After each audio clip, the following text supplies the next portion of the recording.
So, and I'm going to answer it two different ways. First, the primary goal of your website is always to create that momentum towards you solving their problem, right? No matter what it is, right? Right. And so one thing you need to think about is that call to action, and let's call that your primary call to action for the sake of this discussion, okay? That primary call to action has to be, in their mind, part of that process for them to achieve their goal. And so what I see a lot of times is a disconnected call to action. You land on the website and it's like, learn more, contact us. And it's like, what?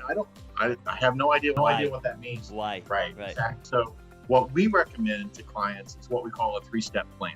So when somebody lands on your site, you answer the questions I mentioned earlier. What do you do? What's in it for me? How do I take the next step? But in that, how do I take the next step? You actually give them a 3-step plan.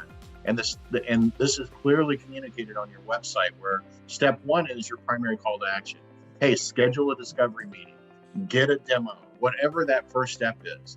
And then step 2, and you show them, hey, doing business with us is easy. Step 1, get a demo.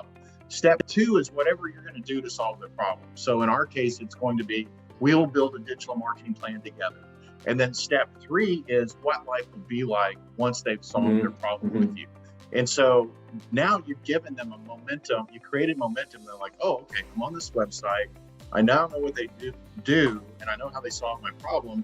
Oh, here's a plan for me to get my problem solved with them. And this is what life will be like afterwards. And so, if you go to our website at vendedigital.com, you'll see an example of that on just about every page. And so that's your primary call to action. The second thing, though, Daniel, is we need to have a secondary call to action. So I'm not ready to get engaged with you yet. I'm not ready for this demo yet. I'm not ready to talk to sales yet. But I do like you, and maybe I'd like to go out on a date. Maybe I would be happy to go on and have some coffee or learn more. So we've got to have that other secondary call to action.